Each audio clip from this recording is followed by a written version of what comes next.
বর্তমানে আমি উপস্থিত রয়েছি চট্টগ্রামের বাঁশখালী কাথুরি ইউনিয়নের মানিকপাটান এলাকায়। দীর্ঘ টানা 5 দিনের টানা বৃষ্টি এবং পাহাড়ি ঢল ও সমুদ্রের পানি তলিয়ে গিয়েছে পুরো বাঁশখালী। বর্তমানে বাঁশখালীর 80% জনগণ পানির নিচে।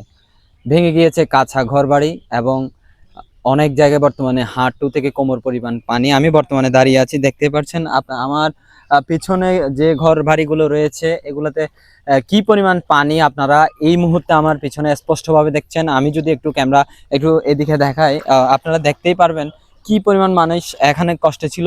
যদিও বা এখন পাহাড়ি ঢল এবং জোয়ারের পানিটি কম, যার কারণে পানিটুকু কম। আমি বর্তমানে একটি রাস্তায় দাঁড়িয়ে আছি, এই রাস্তায় দাঁড়িয়ে আছি। অনেকে হয়তোবা এটা রাস্তা নাকি জবিন নাকি পুকুর কোনোভাবে বুঝতে পারবেন না।